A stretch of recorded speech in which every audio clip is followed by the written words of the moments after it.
वसुदेवसुतं देवं कंसचाणूरमर्दनं देवकी परमानन्दं कृष्णं वन्दे जगद्गुरुं. So last when we met, we were talking about the language as a medium of expression.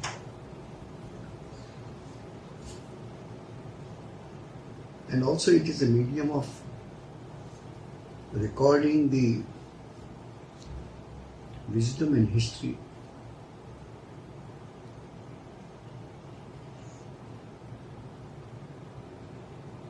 So that culture which is few thousand years old, or maybe tens of thousands of years old,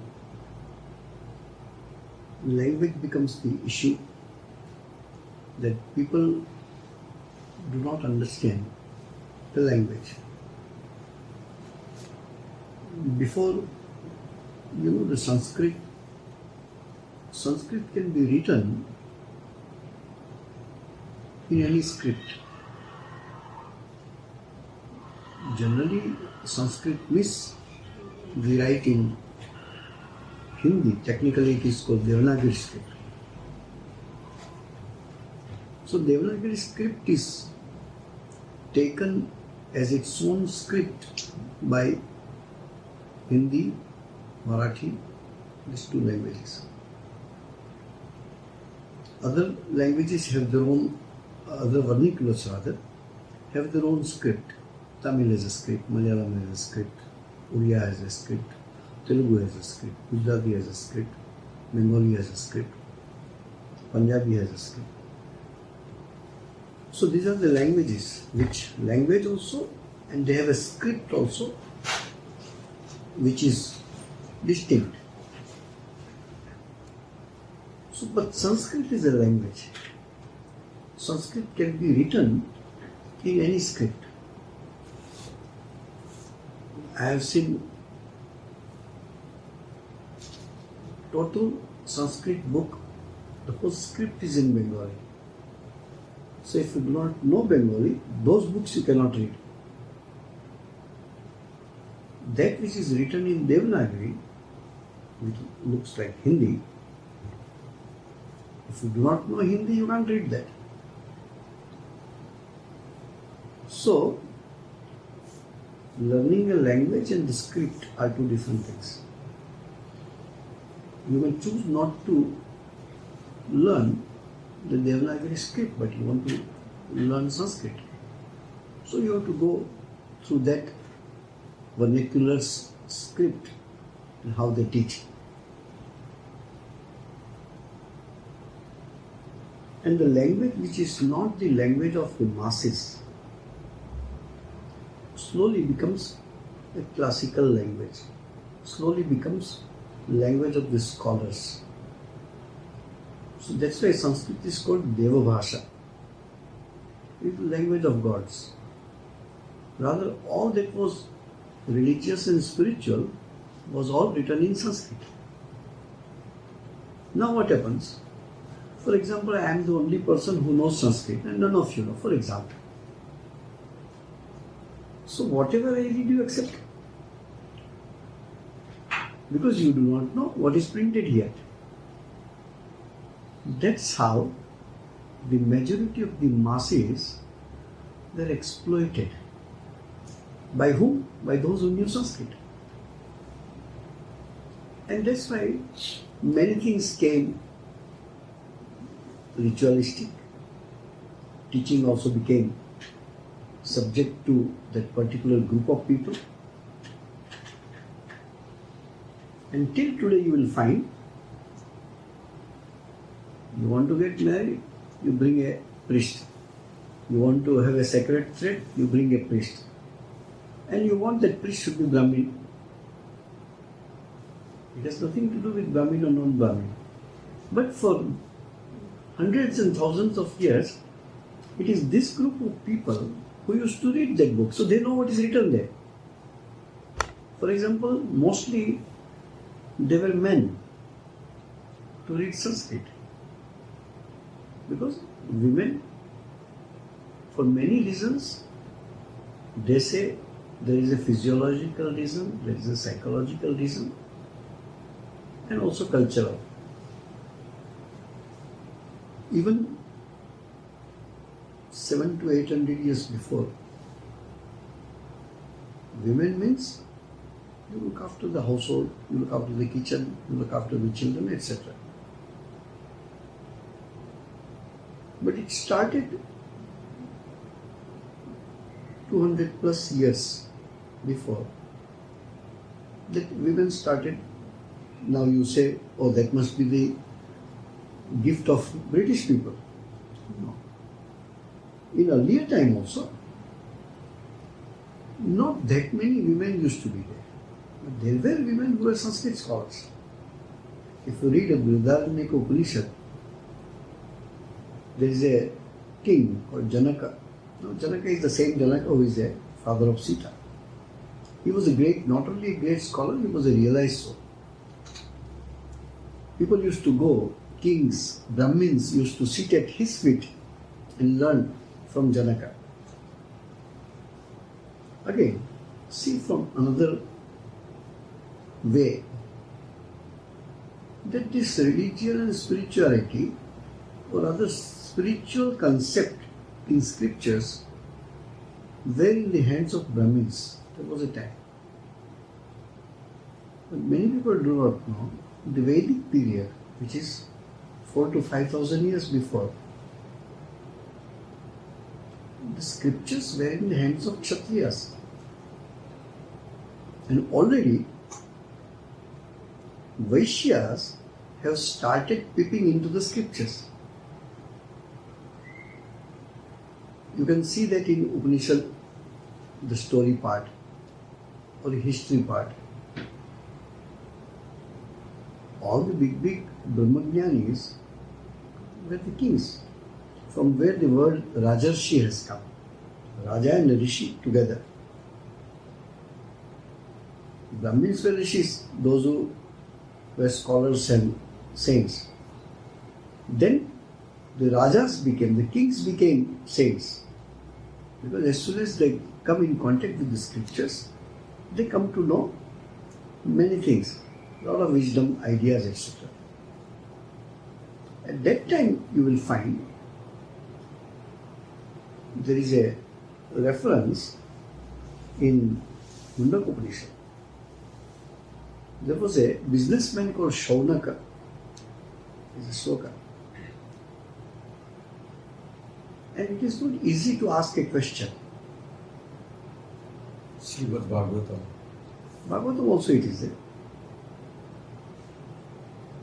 If a scholar comes today, who will be able to ask questions to the scholar about the scripture? One who has read the scriptures, no? If you are ignorant about scriptures, you cannot ask a question also. So here the Shaunaka, who is a businessman, he is asking a question to the Rishi. Very nice Sanskrit sentences. All these few sentences, even if you, for the sake of mood, if you want to remember, these are the few sentences you can remember in Sanskrit. Kasminnu bhagavo vijñāte sarvavidam vijñātam bhavati iti. A simple small sentence. What is there by knowing which we can know everything? Is there anything by knowing which you know everything? No, everything doesn't mean that you know computer also, you know driving also, not from that point of view. What is that thing by knowing which is the root of everything? You know that. A doctor has not seen all the bodies of the people of the world. He has studied one male body, one female body.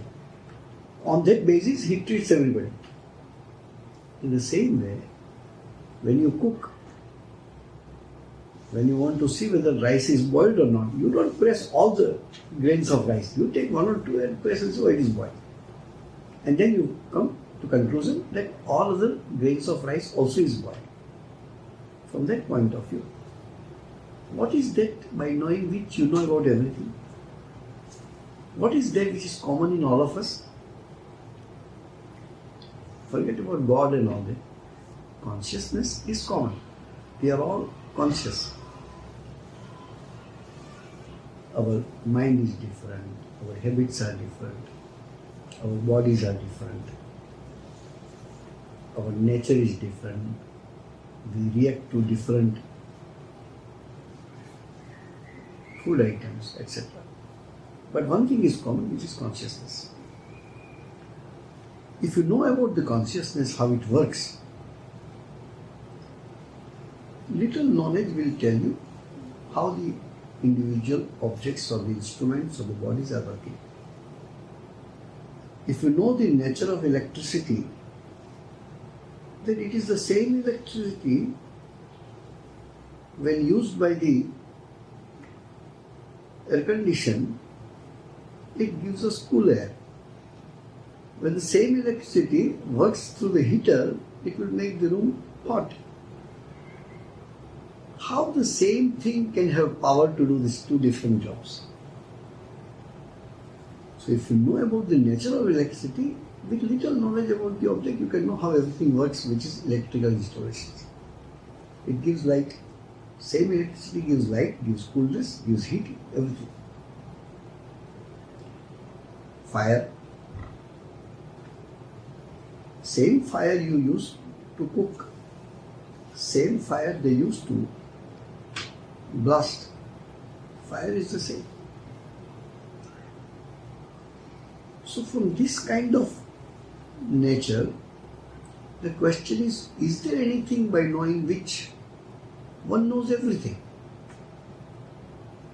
From there the discussion starts in the Upanishad. But one who asks this question is a businessman. Shaunako Havai Mahashala. Mahashala is a big businessman. How a businessman can ask such philosophical question? Because he must be a student of philosophy. He must have studied philosophy. So Vedic period was the period when already Kshatriyas, the warrior class, were very much involved with the Vedic knowledge. It's not only studying but also trying to experience it. Even if they have a family, even if they want to look after the kingdom, it doesn't matter, it's a role to play. Swami Vivekananda once told in one of his lectures, the time is not very far where this knowledge of Brahman, of course anybody can have it. That point has come now. You don't need to be a Brahmin to understand Sanskrit or scriptures. If I say, it's a ridiculous proposition to say, oh, you are a Brahmin, then only you study Sanskrit. No, that time is gone. Because now we are living in the world, whether you are Brahmin or whomsoever, it depends on what kind of nature you have and what kind of activities you do. There is a big mistake, some of you may be knowing it. Wherever we go, and if there is a question-answer forum, definitely there will be one question about the caste system of India. Why you people divide people into caste and then their persecutions and benefits and this and that. That is a different question which can be easily answered. Who doesn't have a caste system? Caste system is a class system. Different classes of people. It was created, it was classified.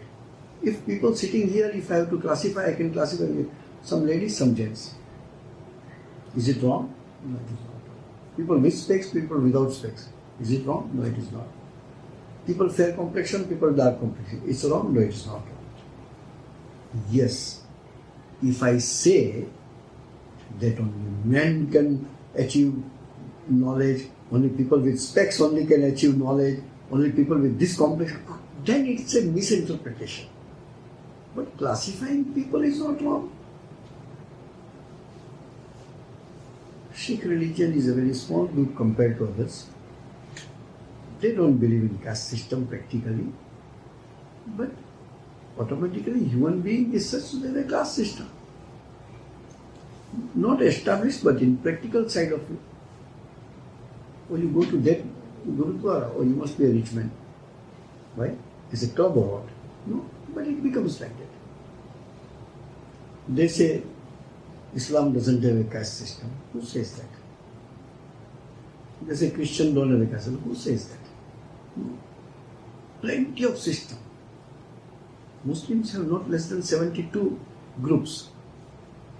72 groups. You have only 4. Brahmana, Kshatriya, Vaishya, Shudra. They have 72. And Brahmanas and Shudra don't kill each other. They kill each other. But you are bouncing on telling this that Hinduism is a caste system. It was a class system. Chaturvarnyam, Chaturvarna, 4 Varnas, 4 groups. Sri Krishna says are created by God. God means God classify people? No, not from that point of view. Guna Karma Vibhagas.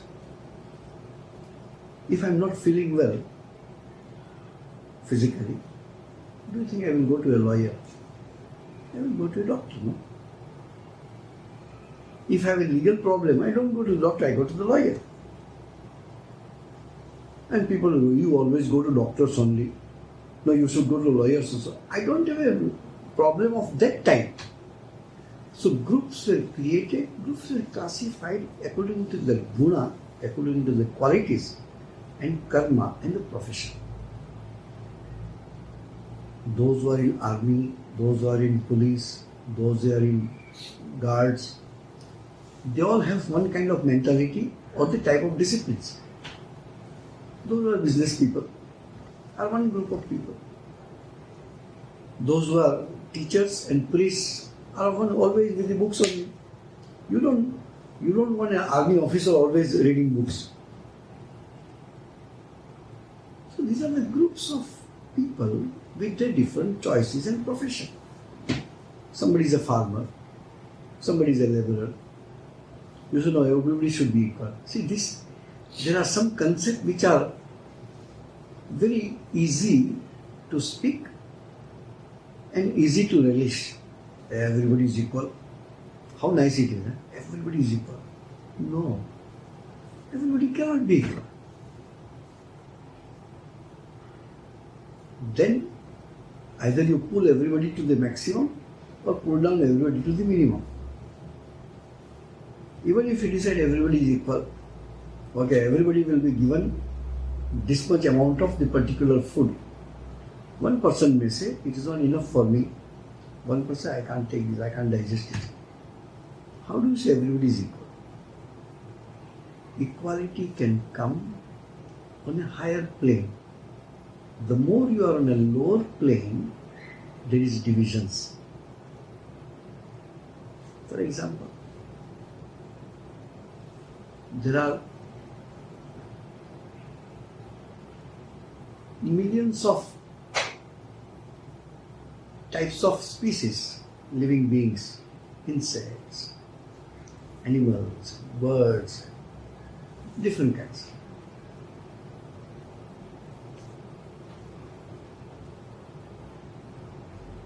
These are varieties.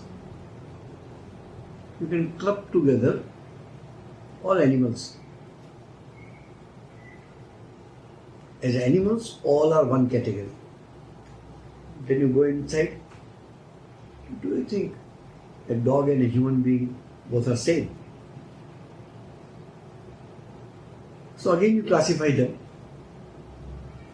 This kind of animals, that kind of animals. Domestic animals, wild animals, harmful animals, or animals who can control others. Then come, no, human being is a special category. There is no other animal like human being. Again in human being you will go inside and say, no, not everybody is same, everybody is different. How long you keep on classifying people till every individual is considered as unique? Do you think any one of us is similar to each other? All of us are unique. Then how to say everybody is equal? Equality comes when you go to the higher plane. As human beings, we are all one. Again, yet higher state of existence then unity will come. So, this division and classification is in everybody. Coming back. So the language which was 5,000 years old, how do you think can be the same now?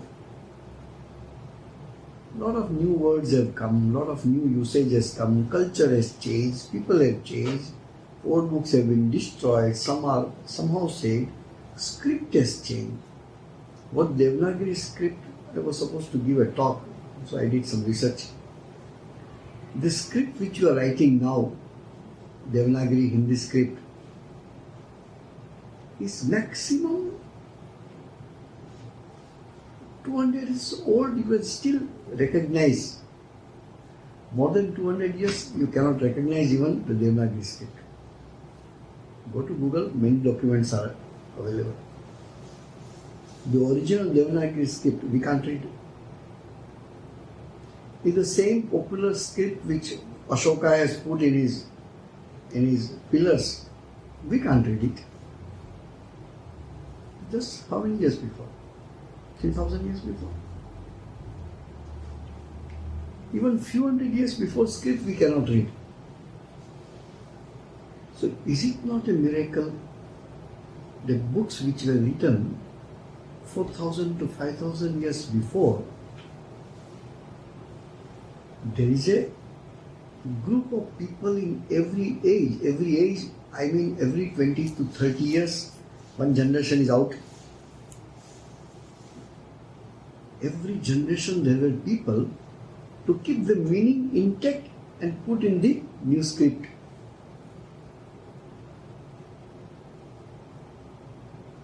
Technology changes, language changes, script changes. How to keep it intact?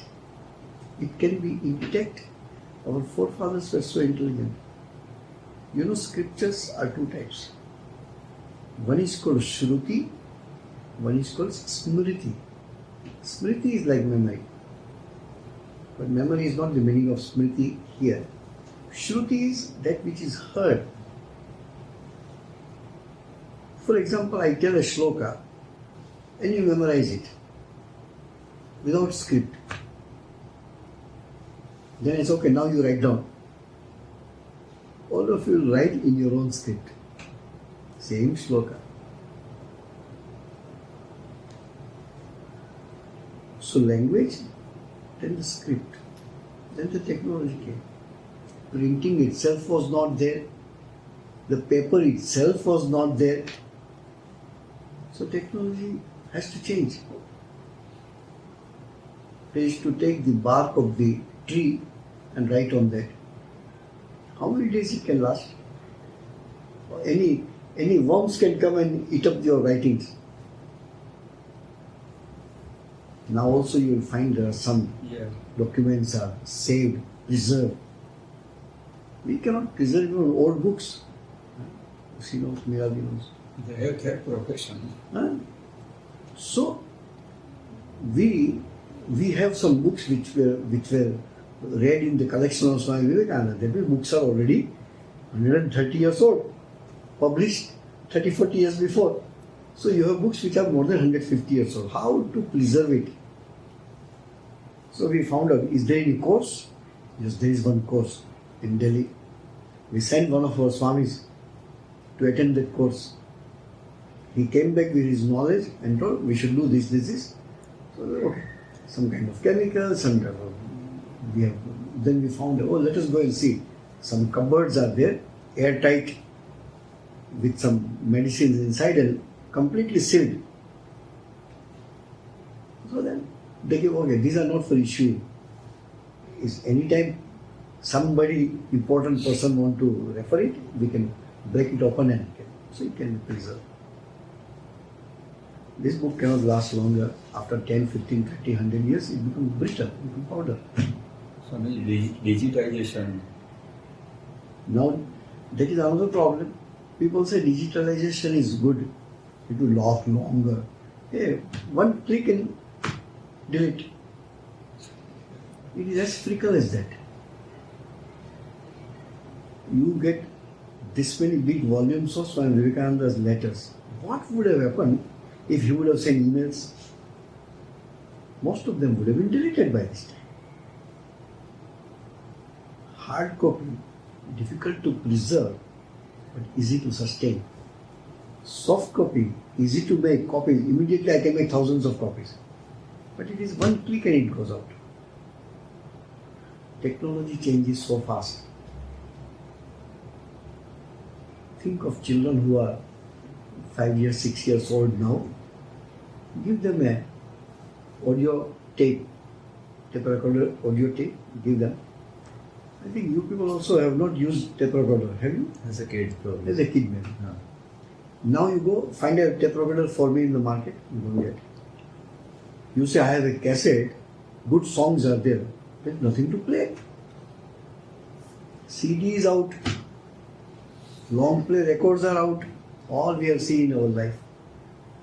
Technology changes so fast. Is it not a wonder that book which was written 4,000 to 5,000 years before the text is available till today for you to read? Even a language in your mind, take any piece of English literature, they call it is Queen Elizabeth language. It is not in use now. People don't use those language. Swami Vivekananda spoke 130 years ago. Without editing, we still keep on reprinting it. And language seems to be fresh enough for us to understand. Language, we say English is language. It's not question of English. What words you use, people don't understand. For example, my field is very limited. I don't read newspapers also. Newspapers English is altogether a different English. If I read one passage of newspaper, I think 10-15 words will be there which are new for me. Right? Read any article in newspaper. Many words you will find which are not of your vocabulary. So what I am telling is that the preservation of the scripture, there is only one way. You come to know it, you come to read and understand it, if possible practice it and pass it on to next generation. There is only thing can be done. Buying books and giving is one way. But telling, remember these 5 slokas, full of wisdom. 4 lines you remember, full of wisdom. People don't have patience. But once you are in love with the language and how these thoughts were given, have you heard this sloka which I was taught when I was 5-6 years old? Not by a pandit. My father said, this is a very nice thing to remember, recite. So we all brothers, sisters, we recite together. Yesham na vidya.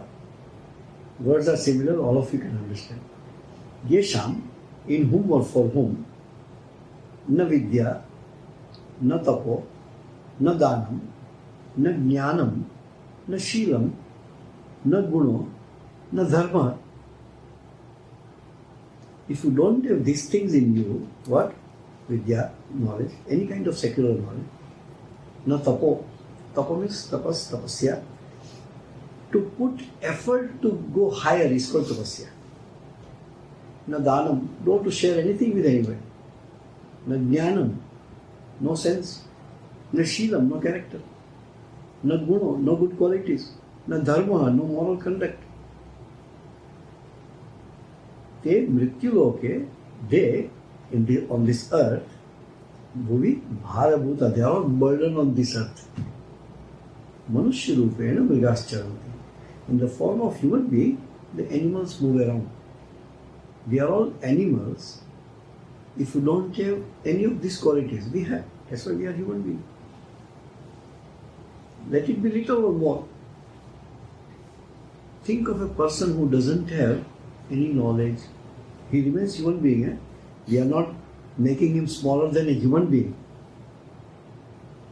But think of an aboriginal human being who never came in contact with anybody civilized. then he is a characterless, then he is like an animal behavior.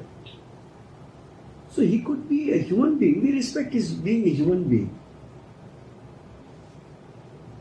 But he cannot fit neither his society or any society. So this we must tell to people. You know, there is another shloka, which all these things we learn in our childhood. What is our concept? If you have $5,000, you spend $1,000. How much remains? 4,000. If you spend more, you will have less and less. That is the normal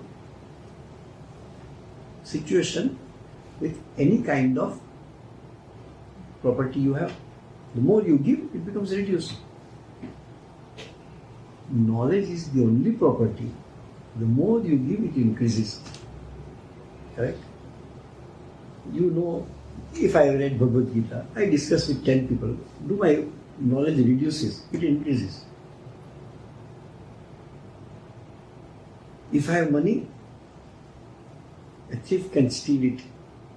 If I have knowledge, there is no thief in this world who can steal it.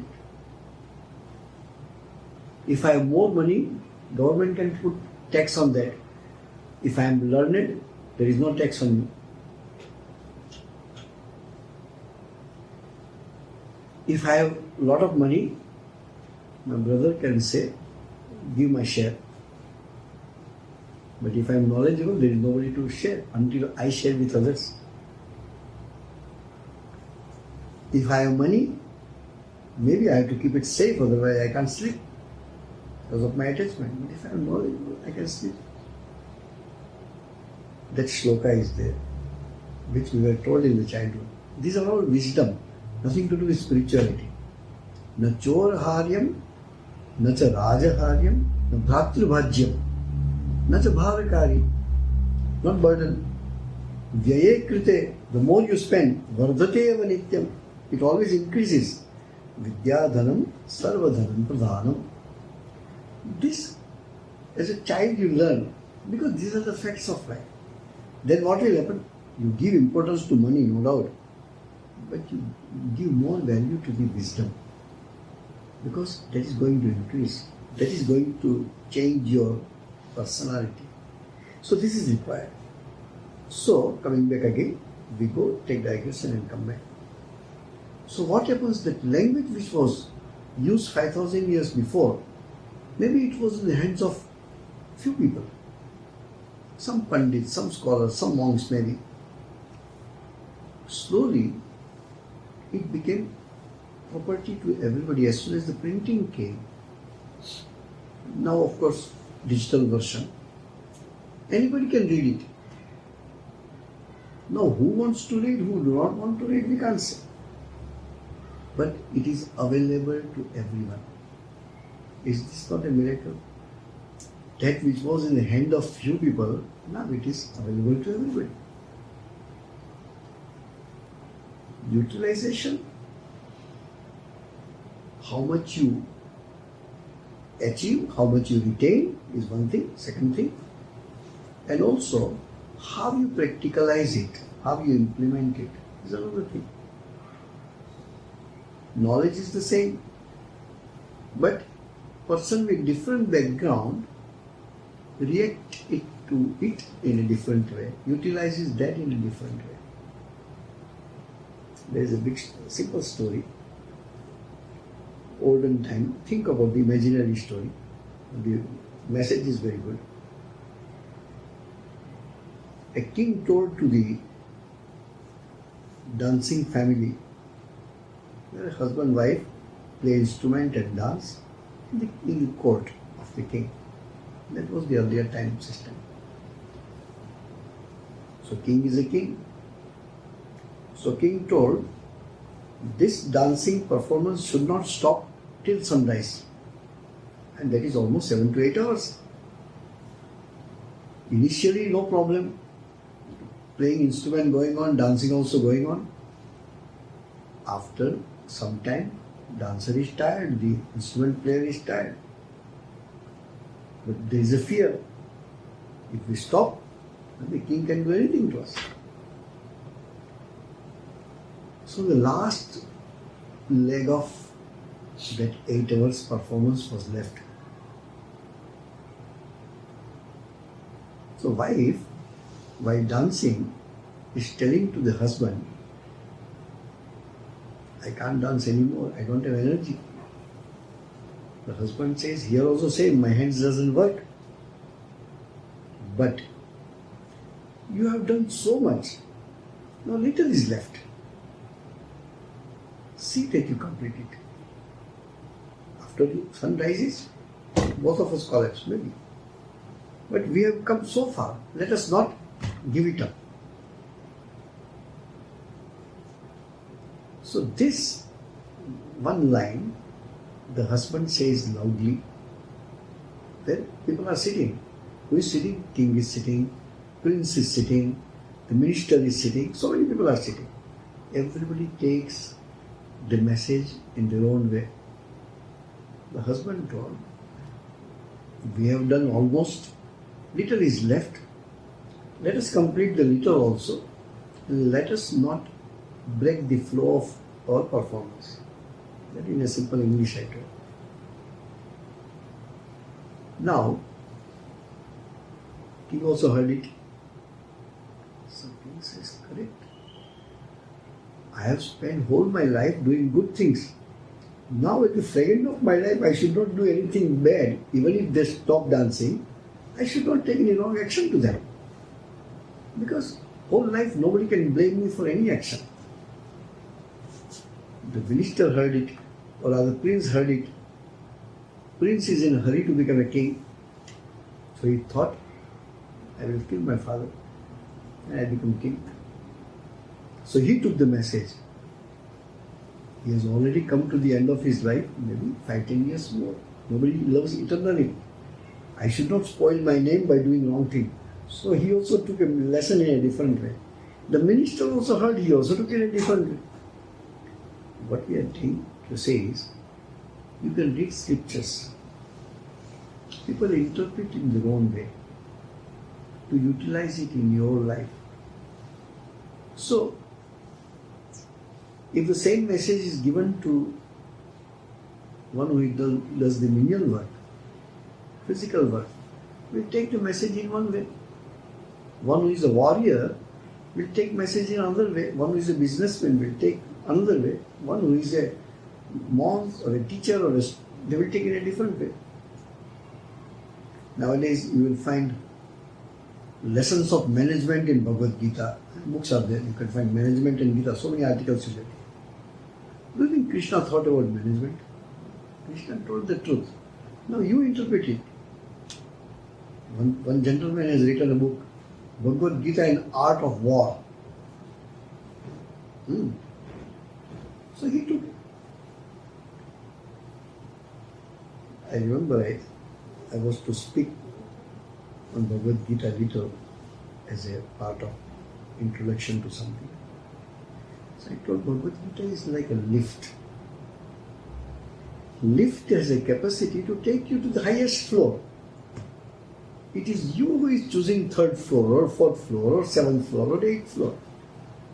You don't blame lift for that and say, oh, this lift cannot take me higher than 8th floor. You choose 8th floor. It can take you to the top of the building.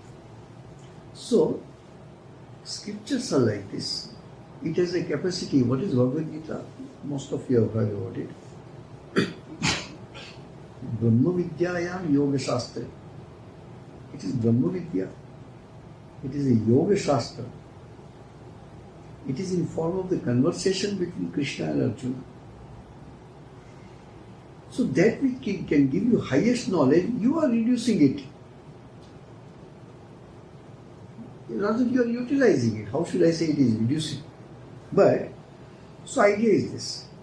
Scripture which is thousands of years old, technology has changed, human mind has changed, our life has changed, principle remains the same.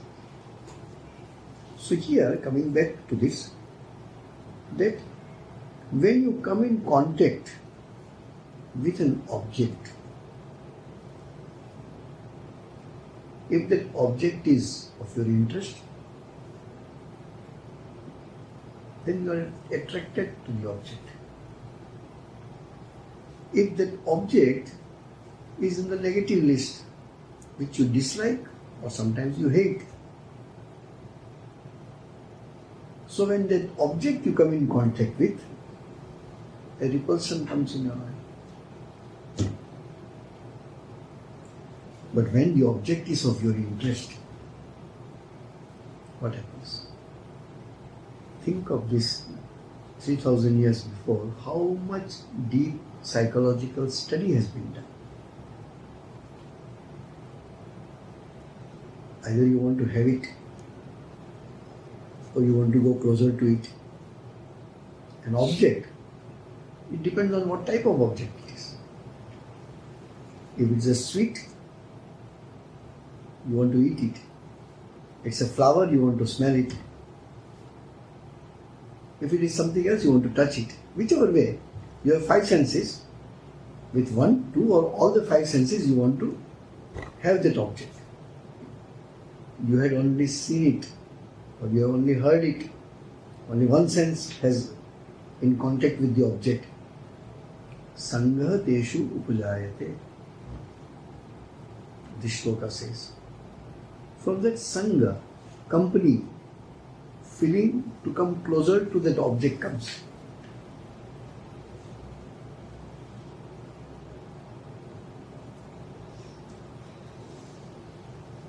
Why you didn't extend your hand to pick up this object and not this object? You are attracted towards this object and you are not attracted towards this object.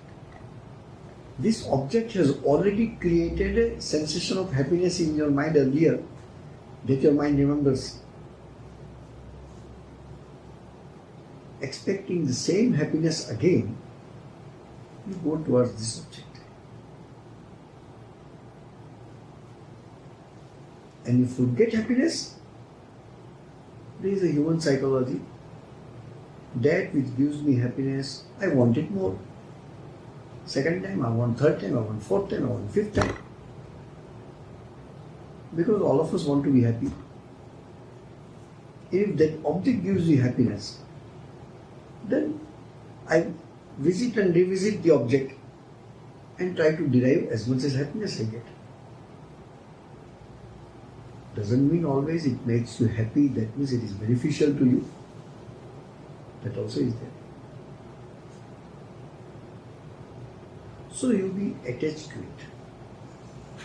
One, this is different, minute difference in states.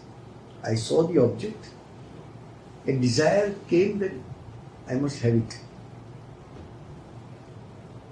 If I have it, I do not want to be part of it. Rather, I do not want to part it. I don't want to lose it. I cannot live without it. These are all different states of mind. I like it. I want to have it. I cannot live without it. It becomes more and more stronger attachment towards the object. What happens because of that? Where your mind established somewhere is diverted to that object and is carried away. I had asked in one of the classes,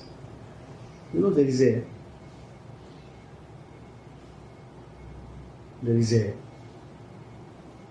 word for the eye.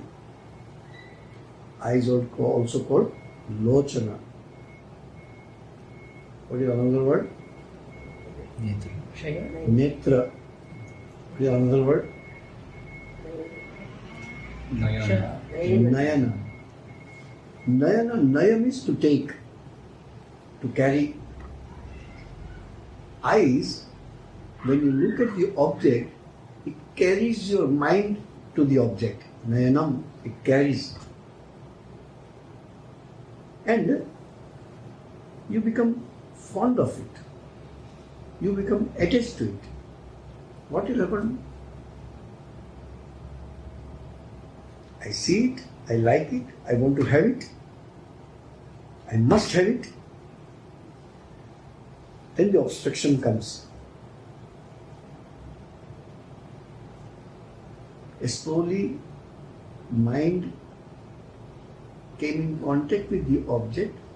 Slowly, appreciation first comes. First comes is the appreciation. Then comes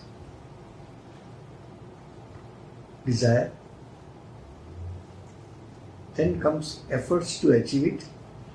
Then becomes the attachment. And then becomes part of my life. I cannot live without it.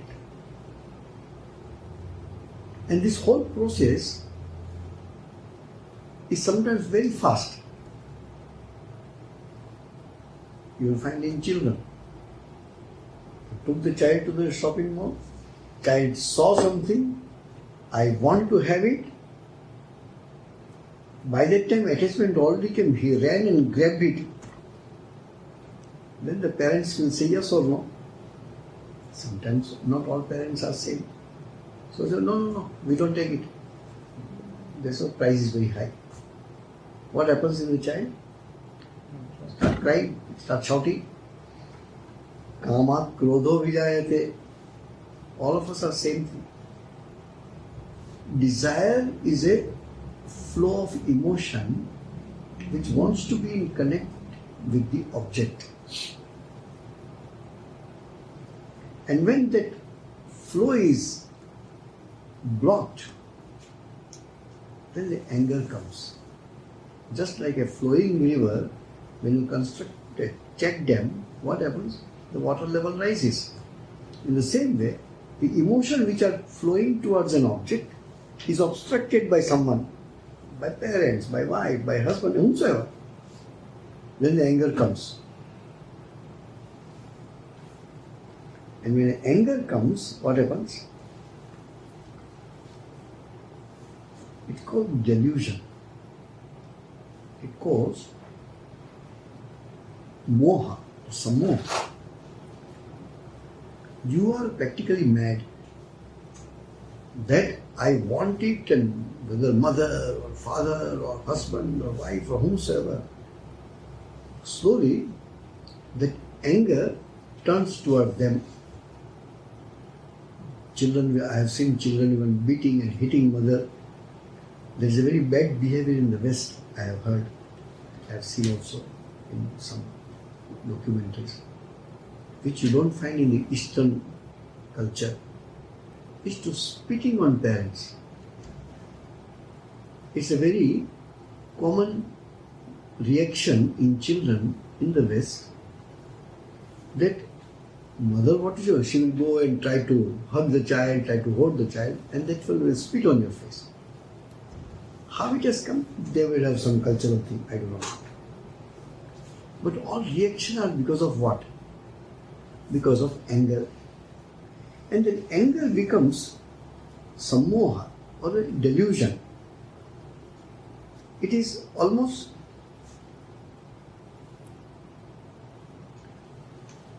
you lose control over your behavior. Again, it is not only losing control over the behavior, but you forget with whom I am behaving so. So many things your mother has given to you. Mother is telling no to only this thing.